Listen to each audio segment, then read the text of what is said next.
it come together, and a bit about the journey up to now. The journey. Um, so I was playing in a punk rock band that was kind of fusion metal when I was 17, 18, I think. No, maybe 19 in Brisbane. So we're all based in Brisbane at this point. Ben was playing in another fusion metal band called Pangaea. My band was called Zoroastia. And our former drummer, Martin Lee, was playing in another one called Brasilia.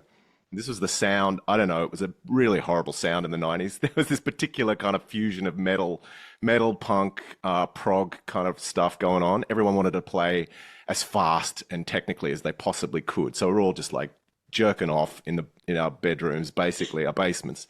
And Ben had met the singer from my band, Vic, who was this nuts punk skinhead girl who was really right on, amazing person, but just the most volatile human being on the planet. The last thing she said to me before I never saw her again was, I think out of the back of a combi van, she just screamed, "Quan sucks dead dogs' dicks." And that was the last time I ever spoke to her. I've never seen her before, like since then. But yeah, those guys were friends. They were kind of smoking buddies, and they would need to score some weed, and they knew. Like Ben had heard of my band, and I think we'd probably played with them a couple of times, like just supported them because they were the bigger band of the three, Pangaea. And he wanted to score some weed, and he knew my mum smoked, and so him and Vic, I mean, Vic told him about my mother and how she always had weed at the house. She would grow plants. Bonus. I'm the 16-year-old kid living downstairs, as if I wasn't going to get hit up for it if the cops like came. But anyway, they arrived at my house. I was in the basement playing with my 4-track because I'm a nerd. I was a nerd back Tascam. then. Pardon? Tascam? No, it was actually a Yamaha. I don't know what the model number was, but it had one of those Dolby DBX switches where if you switched it off, it would just, all this compression would just come onto it and it would sound awesome. So I was mucking around in there. I had all my gear set up, really shitty gear downstairs. My mum let me just do my thing, which was great. He comes downstairs, like smoked up, sticks his head in there and like listens to some of the demos. And some of the demos from that period were used on the first EP. So Kung Fu Sing, I think, was on the tapes, and they were 4-track tapes. So it was just me playing the drums, playing everything on it. And he listened to it and he was like, yeah, man, pick up. I mean, he was so stoned, anything would have sounded good probably. But that was the first time I met Ben, technically. And then the second time, I think he was on a bus, and we did have this exchange on a bus because we lived in a similar area in Brisbane, which is kind of northwest, I think, Barden, kind of Paddington area. And so eventually we decided to he's a connector. He's the real connector of the band. I'm very much the guy who works away in the basement and doesn't talk to anyone, basically. And so he really instigated us getting together and jamming because that's his thing, and it still is. So we got together with Martin. He knew this drummer from Brasilia, and we got together and we played. And some of the first songs that were on the EP were from those first jamming sessions. And it was meant to be different from our other bands. It was meant to be more groove based, less like flashy playing, and just focused on songs more. And so that's kind of what the first couple of EPs sound like. And then we started dipping our toes into pop music, and we're like, ooh, I don't know if we can do this. Pop is weird. We don't do pop. And the first pop song we ever did was Blah Blah Boy. And yeah, that got played on Triple M, even though it has the word cunt in it, and I didn't even realize. It's ridiculous. Yeah, that's the kind of formation of the band. That's how we started in 93, late 93, early 94. And then our manager, Paul, who's still with us now after almost 30 Paul's years. a good guy. Paul's a good guy. Yeah, he's a real human. He doesn't care about the money. He's never ripped us off. He's one of the rare managers out there, and he's been with us the whole care time. about the money. That's me too. I've been carrying this thing for a long time. Oh man, he's great. In that respect, he's great. He's a little chaotic. The music industry isn't a place where you come to get rich. You know, if you do, but you know, most of the time, I talk to the guys that have been around for 30, 40 years on arena tours, and they tell me it's a great holiday, but that's about it. You know, it's pretty hard to make a big outcome from it. I know. It seems like the rock star lifestyle is going to earn you loads, but there's a lot of work and there's a lot of people involved, so you've got to pay everyone. Especially since streaming came in, you know, when you could sell your own stuff and, you know, Sure. make some quids, but now it's become harder. Anyhow, Yeah, definitely. So Yeah, I mean, we were managed by Paul from the beginning. He was managing a band called the Dream Killers in Brisbane, which are like a chaotic punk metal band. And then he heard us and was like, great. Ben was due to give a demo tape to a guy from Warner, an A&R guy he had a relationship with, for his other band. And I was studying at the SAE back then. There was like no digital shit at all. It was all tape. So it was like I barely passed the course, but we managed to get a demo of our band onto a tape for them. There was 4 songs. I cannot remember it exactly. Someone sent me the Pro Tools files of it actually, that someone had coded onto Pro Tools, but it sounded ridiculous. But I gave it to Ben, and he wanted to play it to Michael Parisi, who was the A&R guy at Warner that was looking at Pangaea to sign, and he just flat out said, "Oh, I like this better." And so he signed us to a 5-album deal, I think. At that point, we'd been together for 6 months. So that was the beginning. Must have blown your mind. Yeah, I was a little apprehensive. I mean, when you're working with a big corporation like Warner, it's difficult to find people that you can connect with, I feel. On page 24, paragraph 3, they say, we're going to take all your worldwide merchandise and all your, national, all that sort of. It wasn't quite that bad, but every second page had the word exploited on it somewhere. And that worried me because I don't, you read that, it's legalese jargon, but it's still scary when you read it. Taylor Swift has to come out and make a whole, music again saying this is Taylor Swift. Yeah. He's the biggest artist in the world. Yeah, exactly. The record companies aren't what you'd call trustworthy most of the time. Well, they're salesmen. their job is to sell, and they sell for a company, and that's the bottom line. It's up to you to do business. So you've got to be good enough to be wanted enough, and good enough then to work out that you've got enough people around you that know how to create a business outcome. But you don't think like that when you're young and you're an artist, that's for sure. You're just fucking around. You don't give a damn. You're making noise in front of people. And if you can get in front of people, it's great. Everyone gets taken. It's a normal, it's a part, it's a rite of passage. Yeah, and I feel like, record companies do prey on artists, particularly artists that are drug fucked, because you don't know what's going on. You don't understand the business for a start. And then if you've got on top of that, this kind of layered, you could have some sort of mental illness, or you could have drug addiction or whatever. It's easy prey. And it's really quite dangerous in that regard. So it may be a little different now. I feel like young artists now really have to do a lot for themselves, and they have to think about all these things from day one. They're even exposing process, which is something a band from our generation is just so not used to. Like I can't even imagine doing what those guys do now. It seems nuts to me. But it's necessary. We live in a different world. Yeah, completely. Especially with social media, because that's a complete head fuck. For our generation, definitely. If you haven't grown up with it, it is a bit of a head. I'm sure it's a head fuck for young people also, but in a different way. When you've grown up with it, it's naturalized. It's kind of the way that you connect with people, like connect. For me, it was about playing, going out to shows, seeing people, talking to people. If I wasn't too shy to do so, but that was the thing that Ben did really well. And that's why I think we made it to a point. That's what builds audiences. Yeah. Yeah. Connection is what it's about. And it's still about, that's why we still play now. That's it.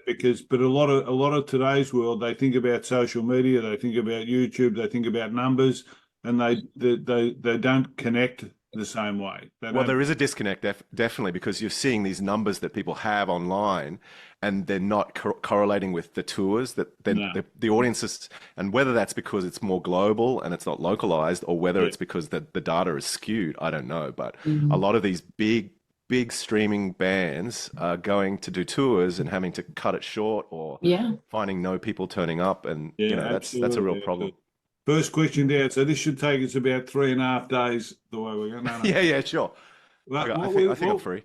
What were the inspirations at the time? Like what inspirations at the start? Who are you seeing? Who are you going to? Who are you saying? Wouldn't we love to? Even worldwide or whatever. What were the inspirations that were sort of? I mean, early on we were in those prog bands, so we're listening a lot of Primus, strangely enough, and a lot of this music we were listening to, I don't think translates particularly well now. I don't really get into it that much anymore. I couldn't really imagine listening to it. There was Primus, there was Faith No More, early Chili Peppers records. Yeah. Before they went really bad. And even bands like the Dream Killers. I remember going to Zoroastia concerts, rehearsals up in this dress warehouse that Derek, who was the drummer, and the others we'd kind of coalesce. And I was so naive. Those guys were all on heroin. I had no idea. And I was like super straight dude. And I couldn't work out why the drummer would throw up before every show we played. I just thought he was nervous. It totally wasn't. He was this incredible rake thin guy, mostly abs. And he was a rigger for Circus Oz. He's passed away since, unfortunately. But Derek was a really bizarre drummer. But he used to play vinyl records while we were in there. And we used to listen to the Dream Killers, Primus, all those records. I think Vic was more into punk rock music, so we did covers like "Let's Have a War" by Fear. She introduced me to and We Are All Prostitutes and bands like that. Like, sorry, not We Are All Prostitutes. What's the band called? I can't think of the name now. But yeah, kind of early kind of transition into hardcore from no wave sort of stuff that she introduced us to. And then Regurgitator, I think we were just listening all that stuff in the background, and then this kind of more 80s pop started creeping in, like Devo. We all connected over Devo, listened to Dead Kennedys and Devo, and kind of more 80s pop, like just general 80s pop that was quite big at the time, but just kind of blending that in with the hardcore, blending it in with the weird prog kind of punk hardcore stuff. So that was why we had that weird sound. I think it's a very strange sound. Where'd you get the Regurgitator from? I think we were looking through a dictionary, to be honest. And then I was like, well, it's kind of representative of how we approach music. I mean, when people ask how we get our sound or why we sound the way we do, I always tell them it's just us trying to sound like our heroes, but doing a really shit job of it, essentially. we're trying to ape our heroes, but just making a terrible mess of it. Talking about our sound, how would you describe your sound? Just that way. Just that way. It's us trying to emulate a lot of the time, hence the regurgitation.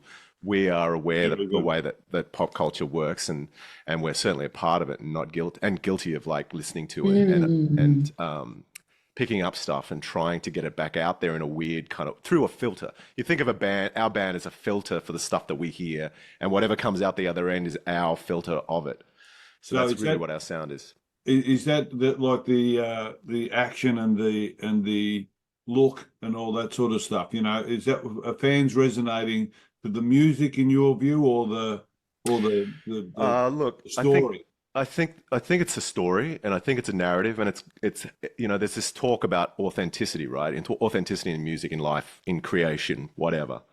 And you go through periods where you're more open and you're more authentic, and I think those are the best periods for your band or your creative act, whatever it is.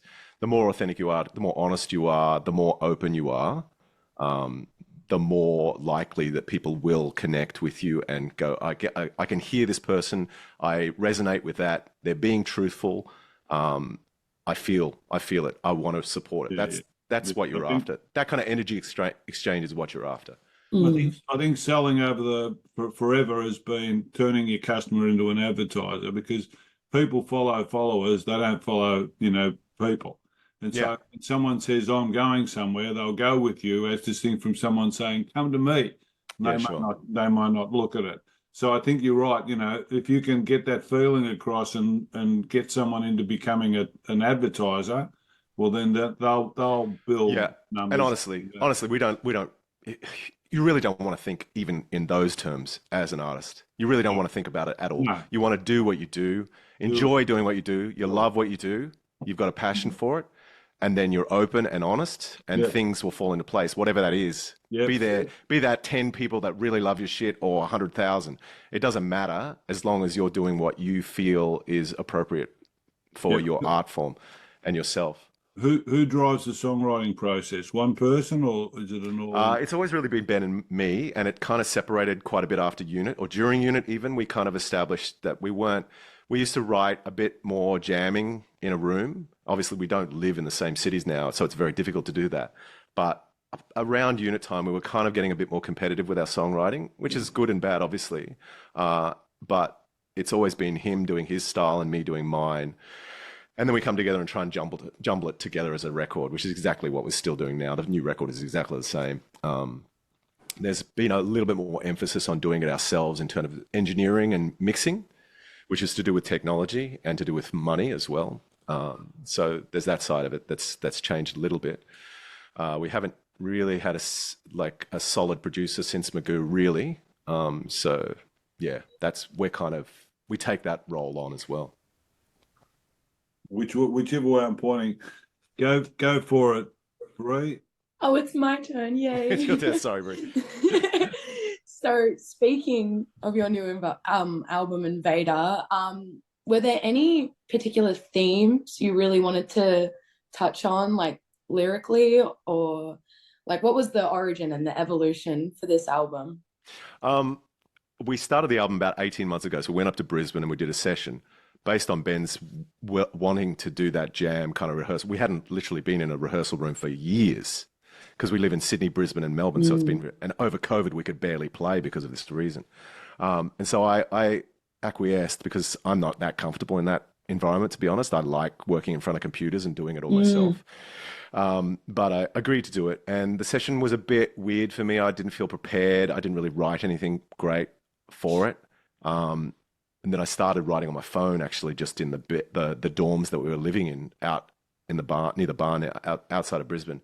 Ben got one song out of it, I think, that made it to the record, but that was about it from that session. And then I went away and I just finished a solo record, so I was kind of on a bit of a momentum roll, but I didn't really know which direction I wanted to go in. And strangely enough, Paul, our manager, gave me The Creative Act by Rick Rubin, that book, which is like, it's a very strange book. It's very Zen. I mean, it's basically a Zen Buddhist book about creative stuff. And I really got quite a few takeaways from it. And it kind of propelled me to keep going and keep moving in the direction and not worry so much about records. Like when you're working on a Regurgitator record or a band that's established, there's a little bit of like apprehension because you've had success before, you've had failure before. You're kind of like, well, what's coming next? You start thinking about it too much, and it can be an obstacle for creating new stuff. So I think that book really helped. And I'd also read a couple of really incredible books about Indigenous thinking. The first one I read was Braiding Sweetgrass, I think, by Kimera, a Native American woman. Incredible book. Really, I have a problem with this word. Reciprocity was the key takeaway from that. This taking and giving is key to that culture and a lot of Indigenous cultures, obviously. So that was a takeaway from that. And then I was put onto an Australian book by Indigenous Australia book by Tyson Junga Porter called Sand Talk, and that blew my fucking mind. Like that guy, I could talk about our record, but all I really care about is him selling his fucking book. I just want him to sell more of those books and more people to read that book because it is insane. And his new one's pretty good as well. Different, but just as good, really. Right Story, Wrong Story. And those books really inspired me. And really, the last year was obviously very, very difficult for the Indigenous population. And I think we've always thought of ourselves as doing the right thing and being allies, but I don't think we've ever really committed as a band as much as we probably should have. And I felt like it was time because it was a really sad outcome. I felt we all Absolutely, I agree. Yeah, so I mean, those themes kind of started to coalesce in the stuff that we were writing, and we've always written about kind of social issues, hypocrisy in society. Yeah, Generally been the main theme for me. And Ben started writing about things. He had some kind of mental health issues going into this, and he stopped drinking, and so he was clearing his mind and changing quite a bit as a person as well over this period. So it was a big transition for him. So some of the songs are about that for him, and a lot of the songs are about the concept of invasion and what it means to be an invader, hence the title. And some of the songs are just, ridiculous as well, like, pop stuff that's just pure noir kind of ridiculous fantasy narrative, like Cocaine Runaway. And This Is Not a Pop Song is obviously just a play on that idea as well. But those are the main theme was working towards that idea of really how to put this idea into people's minds about thinking about the differences between Indigenous cultures and ours, and reading those books really what David was talking about relationship is the way that Indigenous intelligence resides in relationships, and that's all about relationships. The nodes in between are all as important as each other. And without those relationship links, you don't have that networked knowledge. And the power of that network knowledge is incredible. We don't really come from that background. We come from a Western model, which relies on critical thinking, which is very individualistic, is very hierarchical, whereas Indigenous knowledge systems are all about networks. And if that's why, I mean, he argues, Junga Porter argues that that's why they last so long, because even if you wipe out some of it, the knowledge is still contained in one part as part of the big system.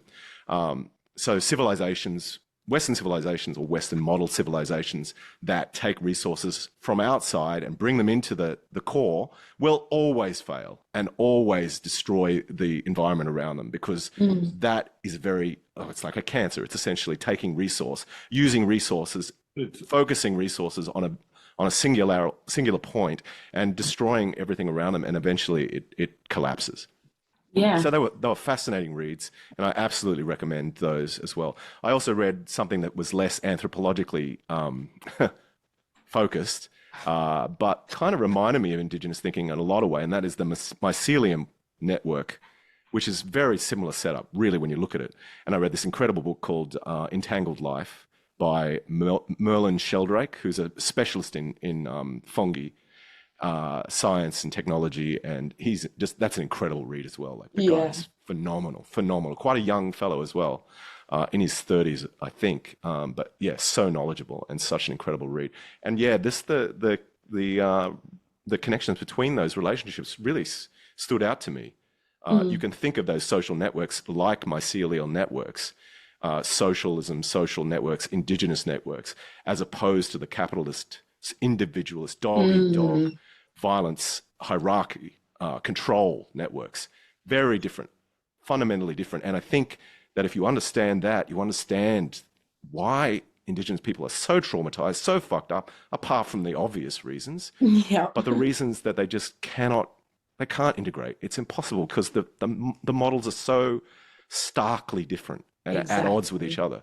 So, I mean, that was a real shift for me, and it took me a year to kind of get it settled in my mind and keep on kind of educating myself. But I think it was just something I had to come to terms with, and I think it's something that everyone in a colonial country has to come to terms with at some point. Yeah, absolutely. That was really Sorry if I went off. Went on. No, it was so interesting. Thank you for explaining that. From my perspective, there's the moment, and basically that's all there is, and you collaborate with the moment. And so in that collaboration with the moment, you have whatever conditioning you have, whatever you're dealing with, whatever you're talking about, whatever you're thinking, whatever you're reading, influence, all that sort of stuff. And you come together to have whatever that experience is.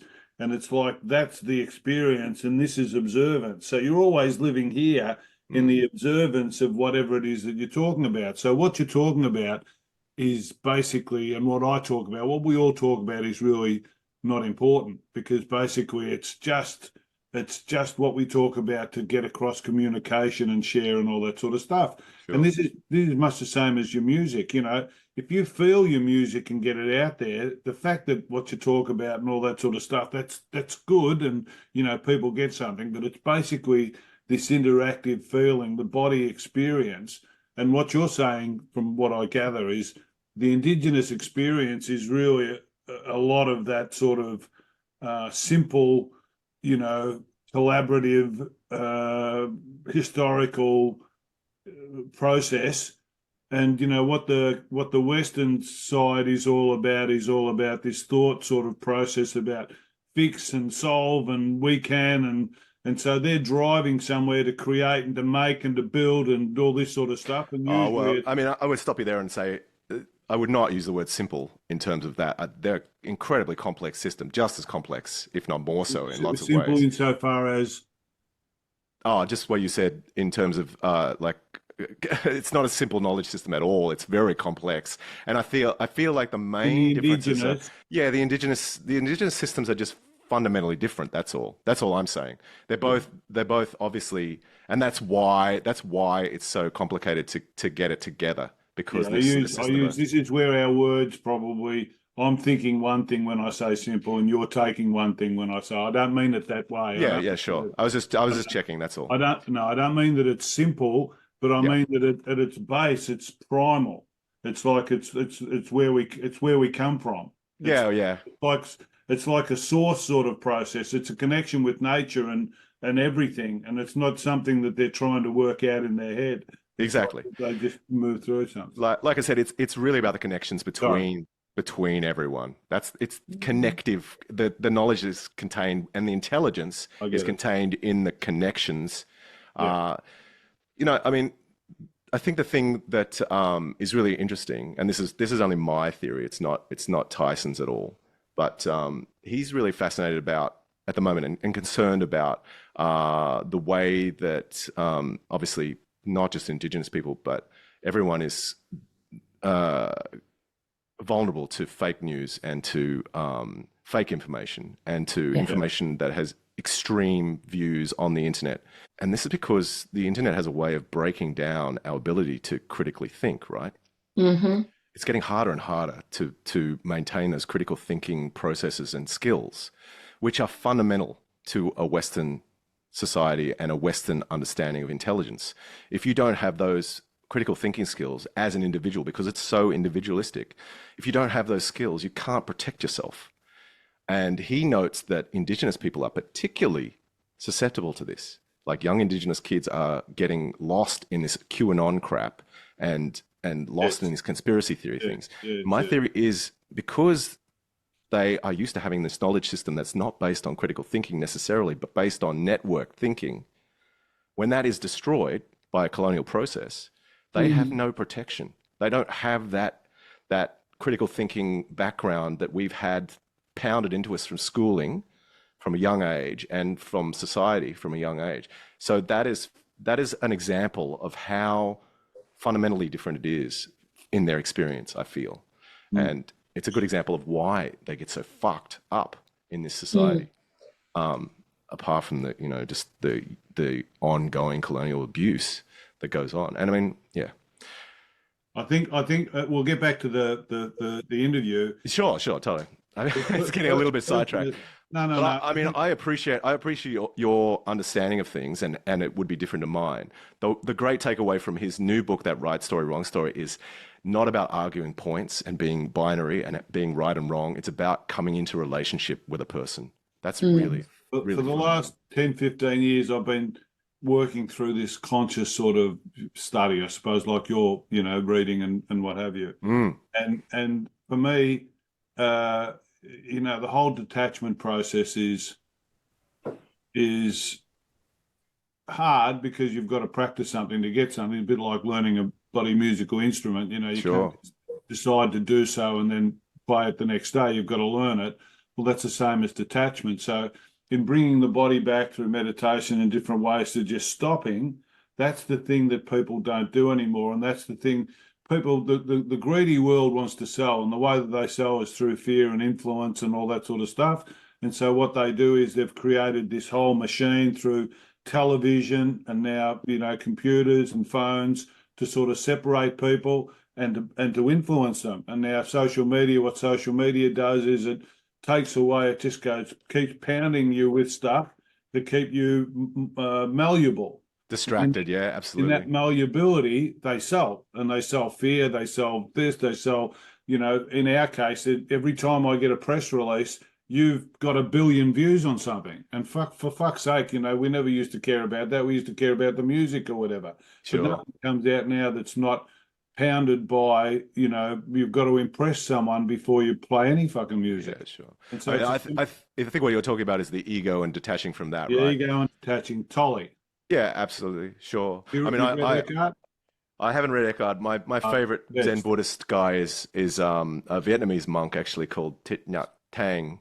I don't know if you've ever read any of his, but I found one of his books on my father's bookshelf after he passed, and it was filled with my father's notes. And I was like, what? I read the book, and it read like a manual to my brain. It was so weird. So he must have instilled some of that stuff in me without me knowing. So it was really great. It's a very short book as well. Being Human, it's called. It's really great. I'm impressed with your.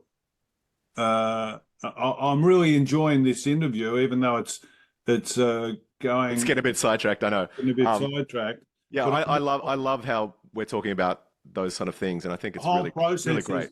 is discovering stuff, right? So I know Yeah. a lot more about Regurgitator from having this conversation, and Sure. I'm so much more invested in Regurgitator as a result of the conversation, Sure.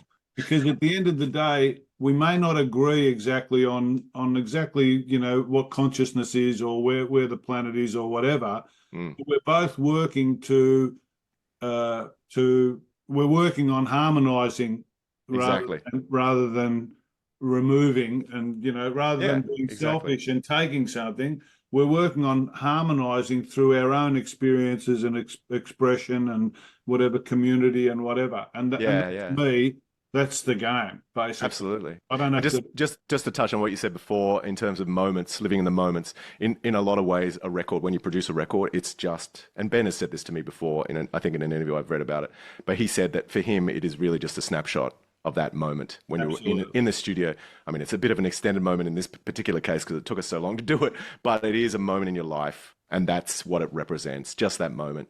And And you're sharing that with as many people as you and can. and the reason there's so many fucked up people in the world is because, in my view, is because you've got to live every moment. And Sure. so what they tend to do is they tend to have events where they, you know, buy a house, or they win an award, or they get $1 million, or they get $20 million, and they're making a movie and all that sort of stuff. And they've got a palace that they live in, etc.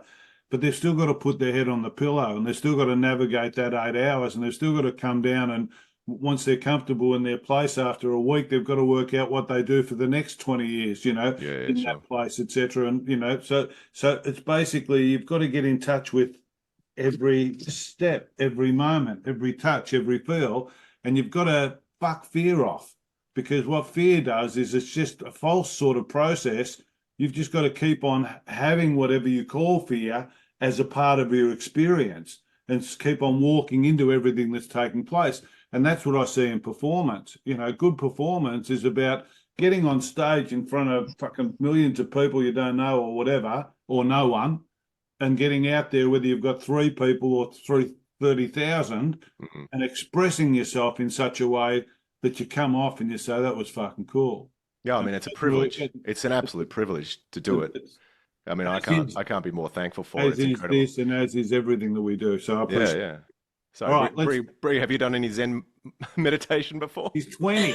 She's 20, I know. You probably How old haven't are reached you, this Quan? old How man old? like statement. I'm 52 52, this I'm year. 66. Yeah, well, So, you know, we have the privilege of, you know, going to bands in the fucking 90s and me in the 70s and 80s, when, you know, I bloody mean, back still to trying to get trouble. myself out and look at bands, and there's some really great shit. I went and saw Barker and Miss Kenner the other night, and they were awesome at the Curtain. Incredible rappers. Really great show, really heartfelt and really moving. And yeah, going out to see Lebanon Hanover.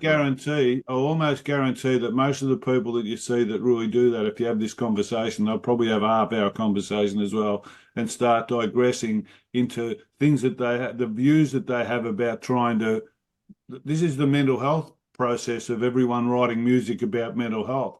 All of Yeah, them are trying to get somewhere from a harmonic point of view, but they don't have enough experience, enough ups and downs, and all this sort of stuff to feel confident about the direction that they're taking. So they're working through their way of, you know, moving back and forward and back yeah, yeah. and I think forward. it's one of the really great things about surrounding yourself with, huge age differences as well. Like I love working with really young people Yeah. because they have a lot of energy. They don't give a fuck. They work hard. They're not afraid. They're not afraid because they're naive. They've got this innocence. You They don't know look what it 30, means to be Quan. successful. What's that? You look 30. Oh, I'm just having a good It's day. true. I'm just having a good day. You look 30, dude, But and I that's why also you probably I got one. really love working with older people because they've failed. Mm. They have the experience that young people don't have, and they know how to do things efficiently and do things that matter. So it's really great when you surround yourself by, with really young people, really much older people. And that's what I really loved about working with Peach as well. She's been in the industry for a long time, but she started when she was 40. So she's Mm. getting on, and I saw her play at the Northcote Theatre about 6 months ago, or maybe a year ago, and I'm just blown away. Her voice has gotten better. She's still performing as amazingly as she always has. And Do yeah, I mean, you, it's do just you live in phenomenal. Sydney? No, I'm in Melbourne. Ah, I thought you said you were talking about Paddington. No, Oh, Northcote, the Northcote Theatre. Yeah. ah, Northville. Okay. Yeah, yeah. And But that show was earlier on, you were phenomenal. talking about Paddington as part of your journey. That was in Brisbane. Brisbane was where we started. Brisbane, sorry. Yeah, yeah. I lived in Sydney for a little while. I was actually born in Sydney, but I've never felt connected to the place. I don't know why. It's too much rat race, too aggressive. Beautiful, like environmentally, obviously, but just a bit too aggressive for my liking. All right, let's get back. Come on, come All on. right, Let's get, hit us with a get question. through it. When we bring out this interview, This is an interview, for God's sake. when we bring out this interview, we'll have to cut out that last 20 minutes. We'll have to cut that all out. You don't want to understand it. Yeah, yeah. Sorry. No. Kind of going off of what we were just talking about, I really appreciated everything you said, by the way. I feel like sometimes people forget that art was created so other humans could experience the human experience. And nowadays, a lot of things can feel kind of recycled and the same, really. But you guys, as a band, you've made a lot of fantastic like statements on the scene. You use your art to breach limits and ask unanswered questions. Was there any way this sort of objective originated, and have you ever faced any retaliation for speaking out about certain things? Oh, well, firstly, thank you very much for appreciating that. It doesn't happen all the time. Some people just come to our shows to get drunk and like have sex in the toilets. But I appreciate it when I hear that very much, because it is important to me to make those connections. And they're all different, with different people. So that's great. No, I mean, I've lived a very privileged life. I'm half Asian. I'm half white. So I could step across those worlds quite easily. Our first drummer was half Chinese, and he suffered a little bit more racism when he was younger. I suffered a little bit, but not that much. And I always felt that I could play the white guy when I needed to, and play the Asian card when I needed to blend in a little bit. I lived in Hong Kong for a little while, and I felt really comfortable there. I've lived in Australia all my life, for most of my life, and I've always felt comfortable, never felt a threat. So no, I don't feel like I had as many challenges as a lot of people. I always felt that I was confident enough to be truthful and say what was in my heart. From time to time, I've failed at that, obviously, and there are shit records that we put out that I'm not happy with. But the good songs that I've written, I've felt that I've achieved that, and I've never felt oppressed in any way. Just to not say what I wanted to say. If I did, I would definitely kick back. I feel like I have the strength to do that, and I have the privilege to do that as well. I'm a middle class person, for God's sake. I could do anything, realistically. So I never had the struggle, if that's what you're talking about. Not really, not really terribly. I've been very, very lucky. The band was quite successful from a very early point. So I've always had that support from my ego, support for producing stuff, the money to do what I wanted to do. So that's never been an issue either. But I feel like the moral and ethics that I've picked up probably came from my father's trip. That I went on a trip with my father when I was 19 to the third world. That was the first connection I'd had with the third world, the first view of it. And it really fucked with my head. And I saw how most of the world lives, and I saw how the structures are structured, that it's hidden to you, especially back then. Your brain never goes back to the little bubble you're in. Exactly. That was a major shift for me. So we went to Rio de Janeiro in '92, I think. It was a UN conference on aid and development, and we went to the independent version. So the what do they call it? I can't think of the name. It was independent to the UN's one. So when I got there, I realized they had built a super freeway over the favelas to get all the heads of state in, so they could literally drive over the poverty and not look at it. It was that kind of metaphor. It just sticks with you forever. So I was a young kid, a reasonably young kid. I started listening to I think my first hip hop record was America's Most Wanted by Ice Cube. So I was listening to America's Most Wanted by Ice Cube in Rio de Janeiro, talking to incredible political activists, or hearing them speak, people like Vandana Shiva, who works for the Third World Network. That woman, I'm amazed she's still alive, because that woman says whatever she wants, and she will tackle anyone. And there's an incredible movement in India that has been there for a very long time, anti-corporate movement, and they've kicked a lot of corporations out of there. It's and when you meet people like that who dedicate their lives, it's really something Mhm. else. You know, I don't live like that. I don't choose to do that because my mental health is more important in some ways, and I have the privilege not to have to. But if I was Yeah. in that position, I feel like that if my personality or my DNA was the way it is, I would have fought that fought like those people did. Yeah. But being in a middle class situation, being very, very privileged and very lucky, I've been able to just fuck around really and make songs and say what I wanted to say and point out things that seemed ethically important to me to point out. And Yeah. that's been a theme and a habit in my music making career for sure. So Yeah. how do you just to break in there, how do you come to terms with your view of your responsibility to, fulfill your purpose, change the world or affect your, neighborhood or whatever it is that you call that in you? Because you just said that, you see these people that have dedicated their lives to Mm. processes that, fortunately, or whatever the word you want to use is, haven't had to or you haven't done, but there must be something inside you, from what you say, there's something deep in there that has the consciously thinks about, your output. Yeah, sure. I mean, that's the So, ethic. That's my ethics. Essentially, that's my ethics, my morality. And so that comes from how do my you experience, obviously, is where it comes from.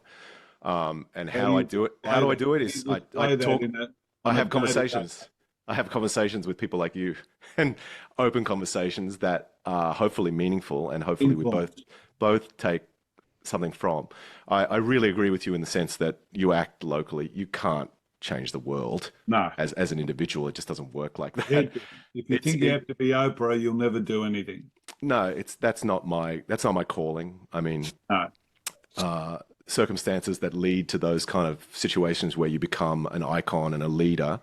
And I guess I've achieved that to a certain extent, but nowhere near that kind of. It's not what I desire. That's not No. part of my soul. So I'd rather just influence people on a one-to-one basis or a small group basis locally, and then if you have these communities growing with those kind of powers inside them and they connect slowly, that's how I feel change Yeah. alters. It's an That's the only osmotic way. That's the only way osmosis. it can happen. Yeah, I feel so. These revolutionaries who talk about mass revolutions that are, violent or non-violent, whatever, it's not really realistic. And things that change in that way are really due to crises that we Hmm. face as humanity. The next big one, obviously, is going to be climate change or is climate change. And Right. so when humanity reaches these Yeah. critical points, you have to pivot. Otherwise, you die. You have to adapt. Otherwise, you die. And I've got complete faith that we will adapt, and it'll look completely different to what people are thinking. But it's that adaptation that makes the world go Well, round. but to some degree, the Trump movement's good because what it does is it creates the youth that don't do anything start thinking and start doing stuff. So the next generation becomes people who are doing stuff that wouldn't have been doing stuff unless they had something to rebel against to sort of get them fired up to do something. Yeah, absolutely. So, And so interestingly, the Brisbane that we formed in was an incredibly conservative place. Mm. Incredibly conservative in the 90s. And you listen to the music around us and we're like, Jesus, this is so conservative, so boring. And so that makes you want to do something that sticks Yeah. out, do something stupid, do something volatile, do something chaotic. And that's the way it works, do something that's you. Forget Yeah, about whatever you want to call it. So yeah. long as it's you, it can be whatever it is. What's more worrying is when you have systems of control that see this pattern and try and actually influence that, i.e., try and manufacture this kind of chaos or manufacture this punk mentality and say, yeah, we'll fund that. We'll put money behind that because it's cool and it looks like it's chaotic, so it's interesting. You don't want that. I think what you want is systems of control that are pushing people to limits, and then those limits are forcing them to behave in ways that are artistic, beautiful, creative, wild, things that really genuinely kick against the system so that you have a genuine other voice, which you Yes. always have to have. You always got to have opposing Hmm. voices. Yes. And but in the collaboration, I would say that your one of your core values is love. Oh, well, yeah, definitely. I mean, But I mean, that's where it all stems from, because you can't have these conversations and go off somewhere until you start to love yourself. And then as a result of loving yourself and understanding how to do that, you can then go out there and start spreading you, because you feel confident enough to go out there and spread you. We live in a world where they're trying to break down that self-image. And they're trying to say, you know, pound, pound, pound. And, we've got OnlyFans now and shit like that sort of says making money is important. And if you're making money doing that, that's fine. Yeah, sure. They're like breaking down the inner sort of sanctum to say external. Just get all the external benefits and you're going to be fine. This is where life lives. Yeah. It's the internal that's sort of the core, and you've got to come back to it at some stage and hopefully do it early. Well, another part of my privilege is that I always had a fairly strong self-esteem, and I'm thankful for my parents. I don't know how they did it. They're both pretty messed up themselves. I mean, they weren't exactly typical kind of parents. And they become the best teachers. Yeah. I mean, somehow they protected me from it, and I feel like at the core, I'm quite a strong centered person. So I'm very lucky that I managed to escape unscathed from their traumas. Absolutely. I have two sons, and my first son is a very, very complex human being. He's on the spectrum and he's ADHD. He's how old? Very difficult. He's 10. And I see his self-esteem and it's just so low. And it's just this constant cycle of him traumatizing himself because he can't regulate and he can't. Where do you think that came from? Oh, I'm sure it's genetic, whether it's from my side of the family or from his mother's, I can't really say, but I can, but I'm not going to. But that's a fact that I have to live with, and I see that, and it's really quite a struggle. That is probably the hardest thing in my life, dealing with him, actually. Well, in my view, everything's fine. What you've got to come to terms with is it's like you're in a movie, and we're all in a movie, and the script's there, and you don't know how it finishes, and you've got to trust the director, and you've got to turn up, and you've got to play your part the way you feel you play your part in that moment. Oh, absolutely. Whatever you're dealing with, and so I think parenting teaches that more than anything else in the world. And the extension, toleration. I left my kids when they were 12 and 9, and sort of now they're 30 and 28. We have a great relationship, but there's that passage, that part in the middle that I can look back and feel something about, but everything that's in the rear vision mirror I don't care about. Everything that's here, and so we can do something about what's here and what's working with. But I think that every time you see death and cancer and all that, big deal. They're just things that are happening. Try and embrace it. And if you give your kids the example of what you're doing right here and right now, you can forget about feeling that they're in the wrong place from your perspective. You can't do anything more than that. Oh, absolutely. The place they're in. And that's, I mean, it's more indicative of how broken the system is. How inappropriate the school system is for this kind of neurodivergent mind that is obviously more apparent nowadays. It's pretty incredible, the struggles. People get promoted to their level of inability, and as a result of that, the decisions they make are from bloody trying to protect themselves. That's absolutely true. That's absolutely true. I mean, we played a show with Peter Garrett actually not that long ago, and I remember having a conversation with him about. He's a wonderful man, obviously. Who was that? Peter Garrett from Midnight Oil. Incredible human being. But I remember having a conversation with him when we played for an anti-Jabaluka mine thing up in Kakadu, and he had not joined the Labor Party at this point, and he told us that he was getting involved, and I have a memory of saying, "Look, mate, you don't know what you're getting yourself into. Those kind of systems destroy good people and control good people." Sec. Yeah, go for it. Bree, do you have anything relevant you want to ask me? I just kind of wanted to have a little input. I have ADHD as well, and I can say I struggled really hard in school. The system was really hard for me. They didn't really cater much to it, so I see what you mean. It definitely traumatized me a little bit, I guess. But anyway, he has this weird subcategory which is kind of a fairly new branch of autism called PDA, which is pathological demand avoidance. It's a bit of a misnomer, but what it means is that and it's comorbid with ADHD, obviously. But what it means is that he goes into a fight flight response extremely quickly if he doesn't have a sense of autonomy at all. So if you say no to him, it ramps him up from 0 to 100 very quickly. And so it's extremely difficult to strategize a way of just being with him. It's so hard. It's one of the hardest things I've ever experienced. Yeah, absolutely. No, I get that. It's not. How has your ADHD manifested in your adult life or your young adult life? I find that I can burn out very, very quickly because of it, because I'll kind of put all of my energy into one thing for a bit, and then I'll be like, actually, I don't know how I feel about this. I'm gonna go cry. That's definitely something I've been tackling, especially with this job that I've been doing with the interviewing and reviewing. It's like hard, and then the nerves and trying to stay focused is so hard. Jumping around doing 20 different things at once, that's something I'm still learning and working out, but that's just life, I guess, just working it all out. Absolutely. I mean, my one hope for him is that he just finds something that he likes doing. That's all. Absolutely. I don't care if he fails at school at all. I just got to get him through that system. Where he can kind of get the support he needs and scaffolding he needs to live properly, and also do something that makes him feel good about himself. Yeah, absolutely.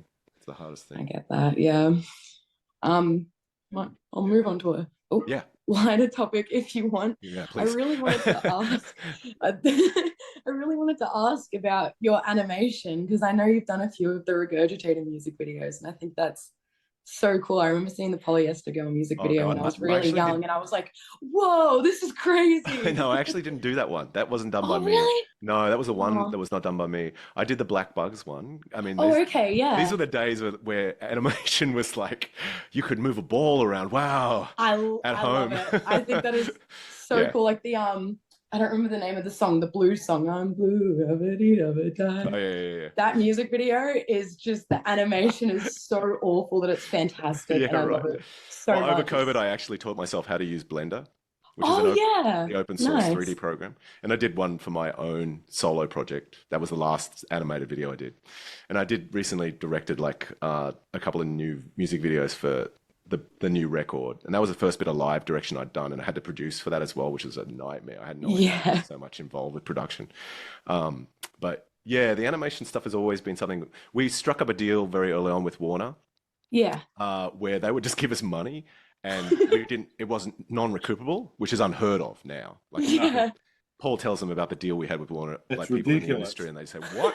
How did you score this?" So they would give us about 15 grand for a clip, which is not a huge amount of money, but I just take it and buy gear, and then make the clip ourselves. So I was going out with Janet from Spiderbait at the time, and we would just like, she was a designer, she's a graphic designer by trade, so she would help me design stuff, and I would animate on like an Amiga or something. I think I had at the time one of these early supercomputers, which is probably about a tenth of the power of a phone right now, or maybe less, 100th probably.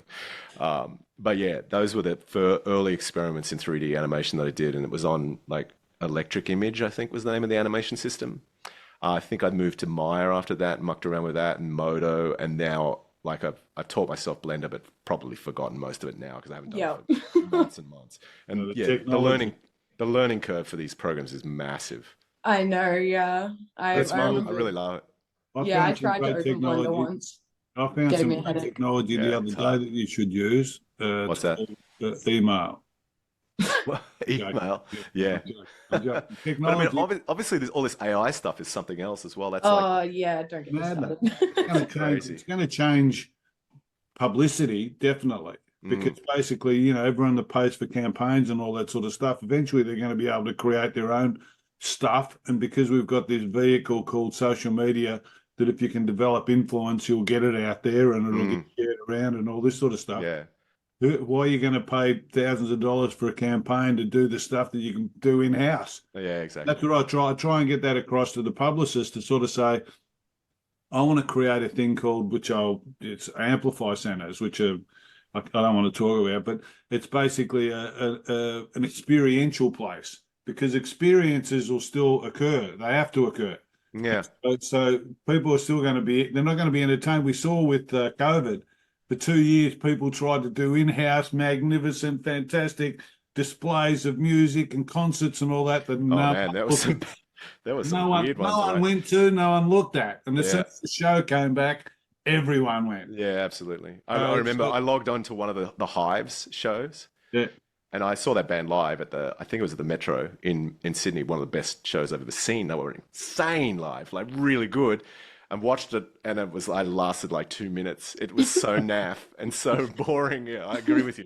But I don't know. I mean, I mean, it's an interesting experiment, sure. And I think that COVID was an interesting time. You forget that every generation has to go through something like that at some point. We're gonna start we're gonna have a podcast and all that. And what I want to do is I want to develop, similar to you, I want to develop influence. And with that influence, I want to take people away from this need for, I want to stop them committing suicide, really, because basically there's just no need once you understand how you can collaborate with here over a period of time, and that needs support. You need people with torches until people can develop their own, light.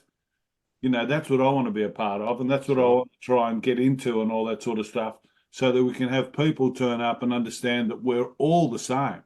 This measurement thing is only just a part of this head process for people to try and sell you something. Sure. If you can see that you have the same ability to do whatever you want to do, you just have to create a plan to get to wherever you want to get to. And if it's about this experience of the moment, you can do that if you're Mandela in jail, or you can do that if you're the king in a bloody palace, because you get to experience the moment, whatever's happening in your environment, and have your connection to it. That's what I was talking about before in terms of simple. What happens in that indigenous process is that they're so connected to purity that when they get into all this mess and all this, manipulation, it's too hard to sort of work to. And then if they try and do so, try and become a part of it, it becomes a bloody mess. And I have a bit of a kooky theory, but when I went up on country, and we went to Nullarbor and played up there recently, and I think it was in Alice. But when you're in the desert and you've got no technology, you realize that you have so much time to spend with yourself that you do have that ability to reconcile your ego and reconcile yourself and spend the quiet moment and live in the moment a lot easier. And I don't know if it's an actual fact, but I've read that in Indigenous communities, autism is actually quite low. And I'm not sure about ADHD, but I would imagine it's similar. And I have a feeling it's because of this reason, because you're not constantly needing that dopamine hitting, pounding your brain with dopamine constantly. You actually have to sit still, contemplate, be with nature, be bored. Boredom is so underrated these days. And if you've got access to that, you're going to be so much healthier. Golden. Nothing is golden, because that's really where life lives. That's why, the greatest bloody minds on the planet, not the greatest minds, but the people that have the greatest experiences are yogis sitting under a tree meditating all day. Have you done much meditation yourself? Yes. Yeah. Oh my God. You're into it? It changes. It absolutely changes every day, but it changes your world completely. Yeah. Because it's a connection. It's actually, in my view, it's a connection. You've got to do it for years to understand it, because you've got to go through the process of sort of understanding what self and what stopped and all that is. But once you get it and you just drop and you just sit there and you just experience, it's your connection to source, God, whatever you want to call it. It's like a pure connection. You're never thinking fear. You're never thinking drama. You're never thinking. All these things dissipate once you understand how to just stop and be a part of the process. Yeah.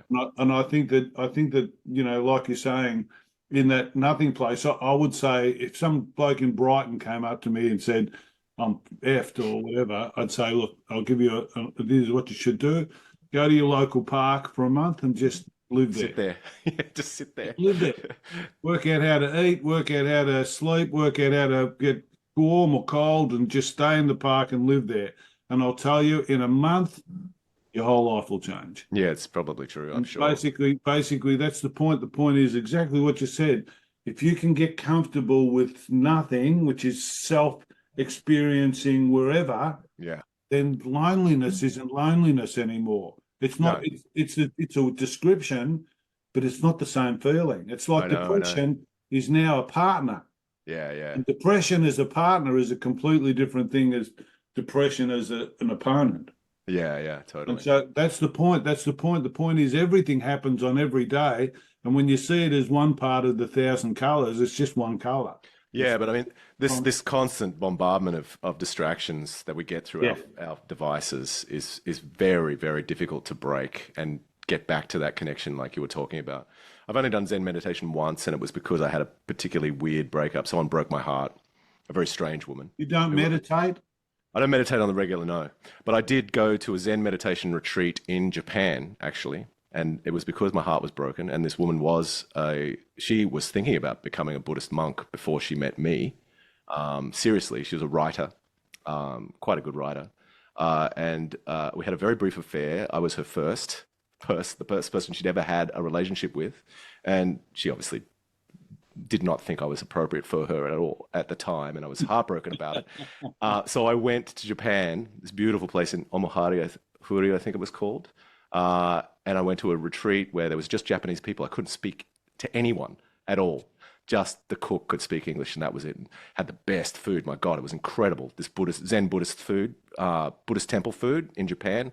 I can't think of the name of it, but it was incredible. So I went through this process, couldn't speak to anyone for I think it was only 7 days. Meditated, got the beatings and stuff from the monk and stuff, and worked out what that was all about. And the only thing that monk said to me the whole time I was there was, Quan, you are very cool and sexy. And that's all he said to me the whole time I was there. I was like, why did he say that to me? Why did he say I wasn't dressed in really plain clothes? I wasn't being facetious ever. I didn't say anything to anyone. And I was like, what is this? Is this my koan? What is this? What is this what I have to meditate on? It was such a bizarre experience. But I did get that feeling that you have whenever you meditate, which is this kind of incredible realization that everything is new and fresh and you're easily connected to everything, and everything just feels so amazingly alive when you come out of it. It's that sensory deprivation thing that it just makes everything feel better. And like I said, if you do come into like a period where you've just lost completely and you did do that, like you spend a month in a park living, that would be the result for sure. For sure, I totally get it because I've done it before, and it definitely changed everything. I was 20 years a pawnbroker or a second-hand dealer back 20, 30 years ago. And I was gangstered up and living in Brighton and all this sort of stuff, mansion and all this sort of gear. And in Brighton, England? No, Brighton here. Oh, okay. In Melbourne. And came out of it in 2009 it was, so 15 years ago. And so I'd never, I was talking to everyone every day, buying stuff and stealing, doing whatever. It was crazy, Yeah. crazy time. And so I got extorted at the end by a hitman. He wanted 50 grand one day, 100 grand the next day, all this sort of stuff. So I ended up walking from that situation basically within a couple of weeks. I went up to the Blue Mountains and did Vipassana, which is right. Yep. And I did Vipassana. I did 10 days of silent meditation. Mm-hmm. Because I was about 50 or whatever I was. They gave me like a self-contained sort of flat. I thought everyone got one, but when I saw everyone was in dorms, I was in this magic thing, and we meditated from 4:30 in the morning till 9 o'clock at night. Didn't sleep any night because basically we were meditating all day. Yeah. We weren't allowed to have eye contact with anyone, Yeah. and we sort of eat together and all this sort of stuff. And that was my first introduction to that sort of experience. It's amazing you made it through that 10 days. The point is, though, that whole Mandela process of being put into your prison and rebelling against your prison until you become comfortable with your prison is life-changing, because basically when you become comfortable with your prison, you are that forever. You don't go back. You keep moving forward. Yeah. In your head, you're going backward and forward all the time. So I see it as one's learning, two's doing, and three's being. When you hit being fully, you don't worry about the doing stage, because the doing stage is all the measurement stuff, which which is the world's caught up in. Mm. The learning stage, we're pretty much all together, and in the being stage, we're pretty much all together because there's no measurements. We're just turning up to experience. But in that doing stage, that's that whole, better, worse. I can fix it. I'm going to get, if I make more, this will happen, and all. You just Yeah, sure. crazy It's stuff. interesting you call it a doing stage. I mean, I would think that was more to do with thinking, the thinking stage. I think there's a difference Probably, between probably. purely doing is like being in a way. If you're just doing for the sake of doing, definitely. Although I would say that, I talk about, I've got all these different, principles, but I talk about, thinking that leads you, and you lead thinking. You've got to think. So if you're leading thinking, thinking is perfect. But if thinking's leading you, well, you're in strife. And Sure. so a lot of these things, but a lot of these things that we have communications about are words where you have a view and your view is exactly the same as mine, like religion.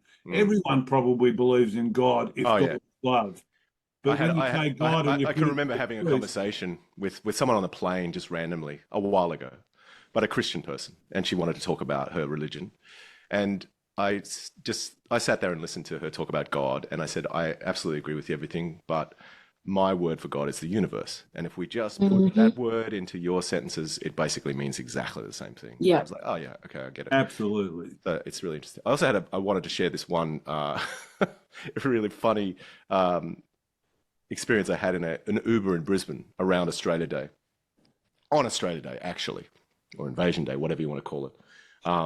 But he asked me, how my day was and whether I was having a good Australia Day. I said, well, I don't really think of it that way. I think of it more of as an invasion day. And he said, oh, why? An Indian guy.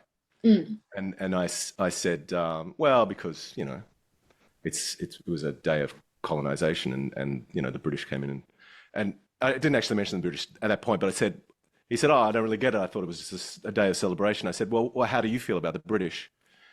And he said, I fucking hate those guys. This is an Indian guy. They colonized us and left us like under our yoke for hundreds of years. I said, well, now you understand. That's exactly how the indigenous people in this country feel. And he's like, oh, okay. And I also said to him, what I really love about Bollywood films, some Bollywood films, is how much they bash the British and they just don't give a fuck. It's awesome. And he's like, yeah, he really got into it. So it's really great when you can come into relation. That's what coming into relation with another person is about. Finding the language that they understand and you share. It's about, sharing the understanding and not, belittling or not forcing your opinions on them. Just trying to find that relationship. Really simple. If someone controls someone else, it's wrong. Yeah. That's simple. So when you talk about Gaza and you talk about bloody Ukraine and you talk about anything, if someone's trying to come in and take control, or if you talk about Australia, if you talk about the government, if you talk about, unnecessary control is unnecessary. Sure. And it's And most of these things are very simple though. I mean, they're all about resource, generally speaking. That's right. Most wars, all wars are started because of resource. That's Territory, right. be it territory or oil or whatever. Yeah, it's always about that. And the rest of it is just this complex political mess that occurs because of that resource grab. And yeah, that's the reason why, All right, come on. All right, are we done? I think I've probably kept you long enough, haven't I? I'm going to ask. I'm just going to go. You guys got lives, don't you? I'm just going to go into ask the final some final short questions, if that's all right, because that'll just finish us up. Because that'll give us some grunt to sort of get through some stuff. Yes. To put some stuff down. Definitely. Here's 3 general questions. Yes. What's the craziest thing you've ever done?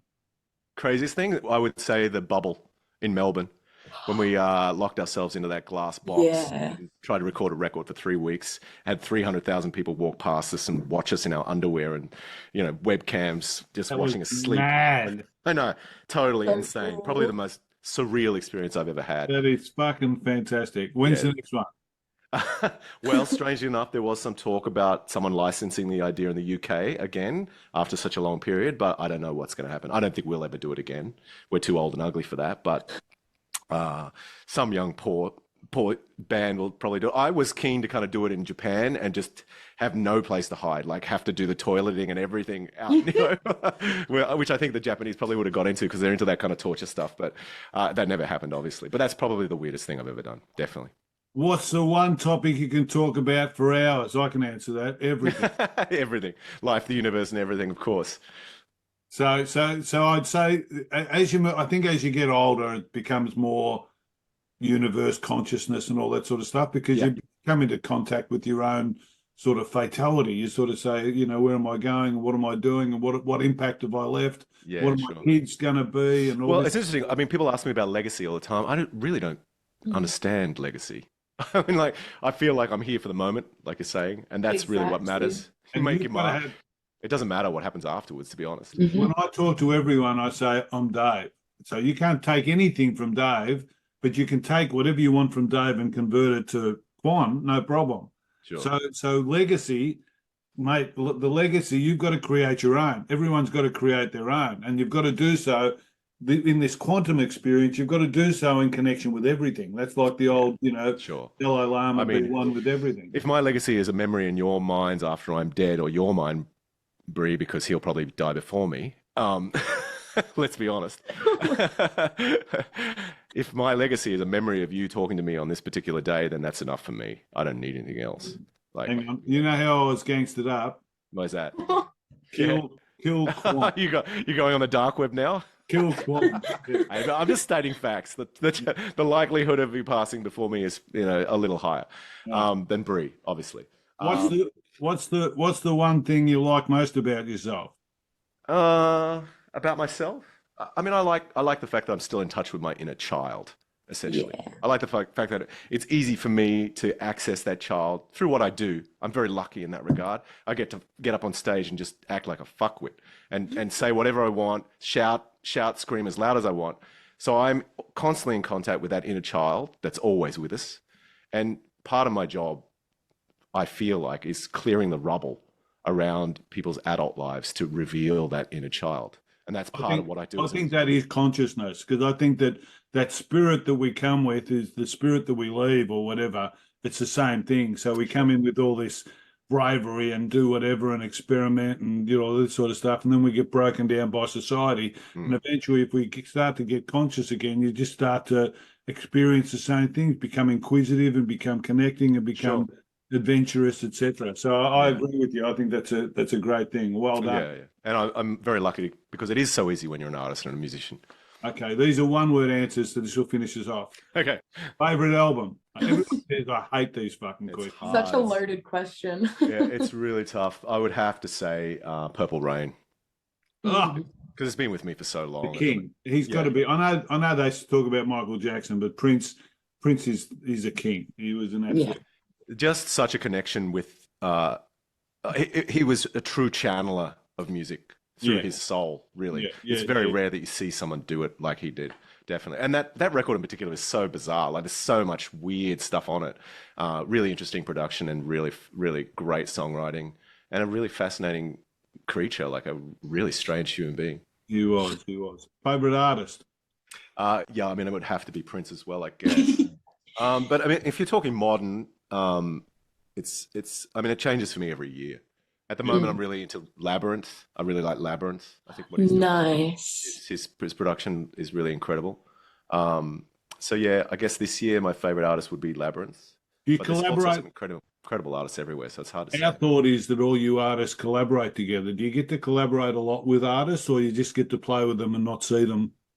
That is part of the opening up in me lately, and hence the reason there's so many collaborators on this record. This is the first time I've ever really done it, to be honest.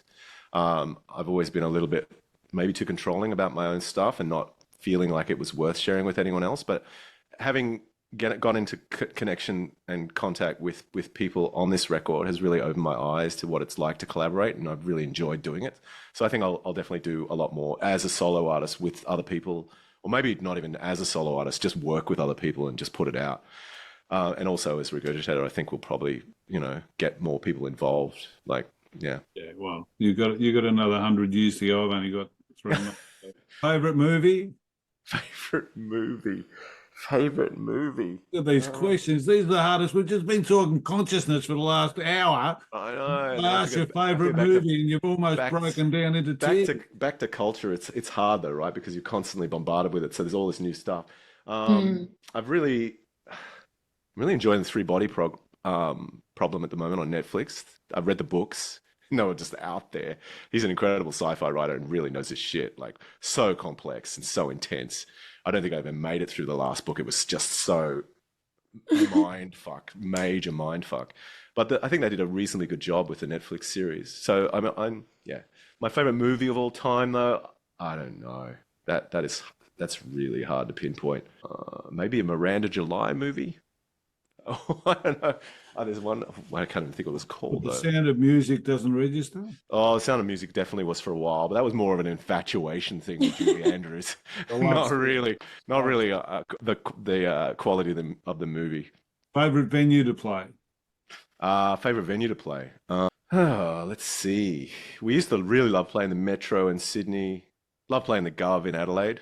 That's really fun. It's a really nice good. crowd. Yeah, it's good. Yeah, It's the close Gov's too. The crowd's close, and you can Yeah, exactly. I never felt like as a performer I could really entertain more than 1,000 people at a time until we did the Weezer concert up in Brisbane. That's the most I comfortable would I've have felt. been mad. It was the most comfortable I've ever felt in front of 10,000 people before. I've never felt like I entertained. You get to hang with Weezer much. I made the mistake of saying thank you to Rivers for having us on the tour, and it was the most awkward interaction I've ever had with anyone. He was just like, I saw him like die inside a little bit when I was talking to him. It was so weird. I think, he has social issues and Yeah. he's a complex character himself. But yeah, I was like, okay, I'll leave you alone now. It was really, really awkward. But yeah, I enjoyed those shows immensely. Playing with Kiss was a bit weird. Those guys are very, very strange. Kiss was very odd. Why?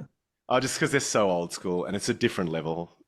I know a friend of mine runs the events at MCG, and so she was in direct contact with all these people, and she has some bizarre stories about like Taylor Swift, but she was the one that they emailed and asked to have a blonde girl, 25 or around 25, come and greet them and hang out with them and she's this tough lesbian woman who's an ex-military, ex-pyro specialist, and she just said, no, fuck off. You'll be So, they're very old school and very stuck in their world from the 70s. I did enjoy watching Paul Stanley because he's now my new favorite New Jersey grandma of all. Like, he's so great. Like, his stage presence is so New Jersey grandma. It's hilarious. But yeah, I feel like Gene's a bit of a worry. Yeah. Well, I think too. You've got this head thing that you've got. We've all got genetic memory, and so you can't get away from that because you've lived a life. And so when something comes in, like I'm a conscious guy, but I'm also that pawnbroker. So as soon as someone fronts me, I'm ready to kill them. And then I've got to say, hey, just come back, pull back. Well, it's the same as some of these music experiences. Yeah. We've all had all these music experiences, and for us, for me especially, it was Countdown and, the start of colour TV and music videos and, what Elton John was doing and Michael Jackson were doing. These things were just unheard of. No one had ever seen them before. Now they're a dime a dozen. No one sort of appreciates them. But back then we used to say, wow, we were being wowed off our feet. Absolutely. And I mean, so as a band, Kiss is still incredible. They're incredible to watch live. It's bizarre, but it's amazing. Like, it's a great show. There's no doubt about it. You can imagine Queen and Freddie in terms of... Man. If I got to see the Revolution play, I'd be so happy. Like, that would be amazing live. I think they still play shows without Prince in the States, but they've never come to Australia. I'd love to see that band. I reckon they'd be astonishing. Back to these important questions. Oh, yeah, go on. Favourite food? Favorite food? Have to be my mother's Vietnamese cooking. Even though she doesn't cook anymore, she's 83, and she's starting to lose it a little bit. I was brought up on her French Still compass? influence. His dad Her memory's taken a real dive over the last year. She's 83, and she just had a birthday yesterday. I was kind of sick, so I kind of just took her flowers, and she lives out the back in my house at the moment. Yeah, she hasn't cooked for a long time. I'm trying to get her back into do some pho and stuff. And I'm vegan. I've been vegan for about 9 years, and that was a real hard thing for her to kind of come to terms with because all of her food is kind of meat based. So I had to veganize a lot of her dishes and stuff. But I'd still say that's my comfort food if you want. My favorite food is probably Dad Thai, gone? but sorry, Dad's gone? Dad left in 2000. 2000. Yeah, a long time ago. He died of cancer. He was an older father though, so he was 72, so not that old, but he was a psychiatrist, very, very smart Wow. guy, had dozens of degrees, like Bachelor of Science, law degree, medical doctor, like He was crazy. Asian. Quan. That's what What's that? No, no, he wasn't. He was a white guy. Oh, was he the white My guy? mother's Vietnamese, and she ran a Ah, restaurant. She ran a restaurant in Brisbane, which is a Franco-Vietnamese restaurant, very successful. And I feel like that is part of an integral part of her personality and her life. And now that she doesn't cook, she's taking a bit of a turn. And I feel like dementia has got us. She's still smoking weed every day, mind you, which probably and still hides it when I come into the room. She's like gotta, puts you've puts gotta, the doobie down there and it's like, oh hi. It's like as part of if I don't know. in my view, part of the self-experience is the acceptance of everything. And so Oh yeah. basically you come into contact with everything and you'll be challenged by, sadness is just as good as happiness when you understand that it's just another experience. Mm. When you measure it against some sort of standard, you might say, I'd rather this than that. But when you just continue to have the experience, you have the experience and it is what it is. Yeah, So I absolutely. And think, you I keep think, those experiences within you. I mean, like you and said, the pawnbroker is still within you, yes, and that is an integral part of your personality yes, and the way you survive and operate yes, in the world. yes. And it'll always be a part And of I you. sell. If I talk to someone, they're sold. They buy something every Mm, time, every 100% of the time, because I know how to sell. yeah. Favorite drink? Probably a mocha. Yeah, nothing better than Yeah. coffee. I love mochas. People, coffee drinkers always mock me, but you No, no, no. can't That's go all right. past a good mocha. That's all right. Favorite person in history? Ooh, I don't know, man. You hear about people and then Now you hear you've about just the spoken actual about history. you've spoken about 25 of them that have Yeah, written sure, books that have done things. Who's who's sure. who's your go-to man if you're sort of sitting there and you've got to do an Uh, elevator pitch to someone and I you've don't got to know. say, Yeah, the trouble with go-to men is that they often end up being or women, tyrants or and, women. and they're like Well, colonialists. Like I hear about, you hear about the Rhodes Scholarship, you hear about Nobel. All these guys are just total cunts when you really find out their real Mm. histories. absolutely. History's a tricky one because obviously it's written by the people who are in power, so you never Yeah. really know. So I don't know if there's a go-to person. For me, I'm inspired by people like Vandana Shiva, that Yes. Indian political scientist. I'm inspired by people like Junga Porter, whose minds work in different ways to mine. So there's Yes. always someone new. I don't put anyone in particular up on a pedestal. I kind of avoid that because it's not good for them and it's not good for me. So yeah, you come And across and people that really inspire you, and they're the people that stick with you.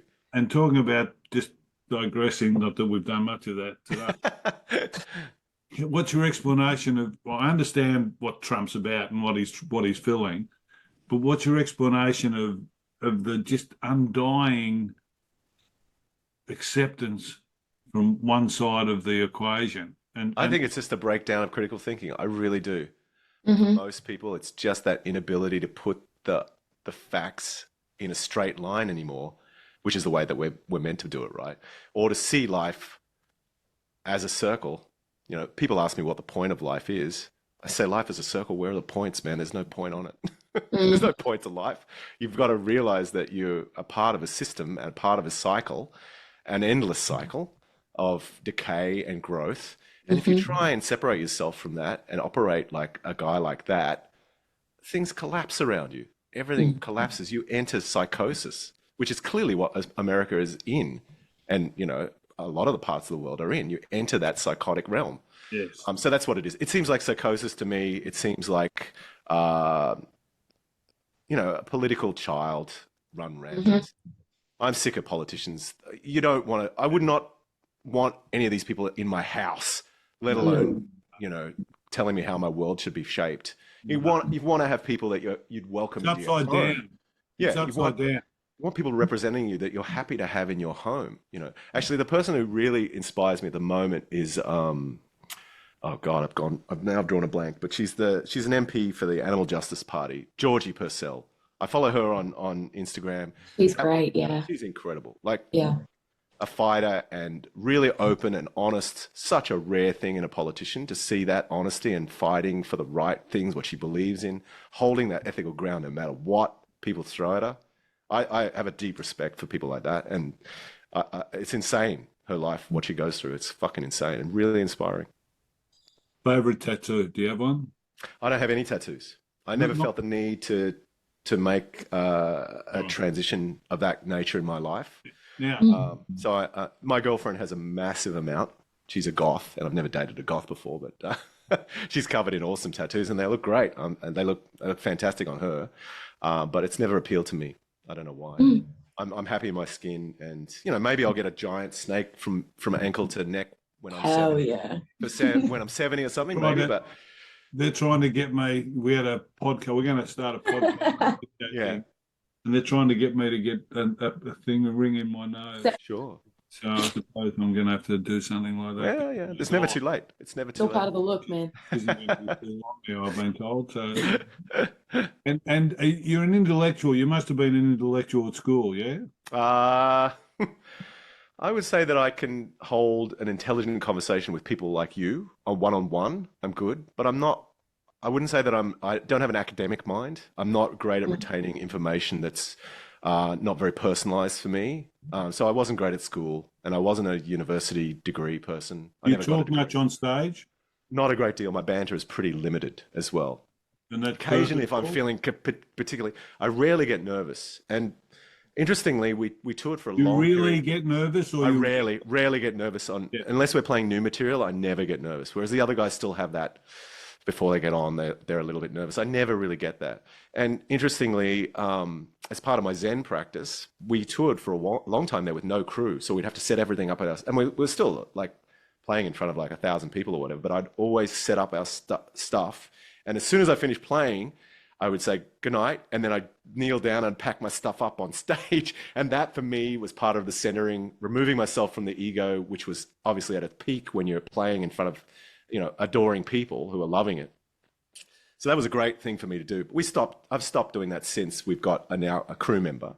But I always felt like that was a really nice part of the night for me to kind of just completely separate myself from it and just go, that's done. I did my job. I'll talk to people if I've got the energy, but if I don't, I'll just pack up my gear and leave. And that's how I stay centered, generally speaking. That's it. Cool. Mate, thank you very much for your time. Listen, man, that was an absolute gift. I've done 1 million interviews, and I've been covering you for 15 years, I suppose, in different publicity and all that sort of stuff. And, I get a lot of gifts, mind you, not like quite like this, but I find that, the world is such a great place by virtue of the fact that, these discoveries keep happening. And they just keep turning up and turning up and turning up. But they turn up because you're open to them. That's what it is. You're open to the universe. So that comes to you. That's the great thing about it, right? Here's my head fuck. My head fuck is that none of us are talking to anyone. We're talking to ourselves. And there's just mediums for that discussion to take place. And it comes from that place inside us that where we get comfortable and all that, we start talking. And if we're listening, I call it talking. I talk. Things come through me and things come from me. The things that come through me, I want to listen to, and everyone should listen to. The things that come from me are more anecdotal, things that come from my Atari. But when I'm connected to source, the things that come through me, I'm listening to, because I'm just a vehicle for that taking place. I would suggest that you're similar. A lot of the stuff that you talk about comes from a place. Now, if you're observant, you'd be watching that place doesn't turn into an ego place where you start to enjoy the feedback, and then you start to try and create that feeling. Because it's got to be natural. And so to some degree, I have lots and lots and lots of conversations where exactly what you say. There's a medium there and it becomes comfortable. And I've done it with so many artists over time. So let's, Hugh from the Stranglers and all these old termers that turn up to an interview, and they'd much prefer, rather than getting asked questions, to have a conversation about nothing. Sure. Absolutely. because that's the place that you're talking about. When you come from that place of nothing and you just be yourself, you start talking about the things that are there to talk about, and you have an honest sort of, exchange, and you say, okay, that's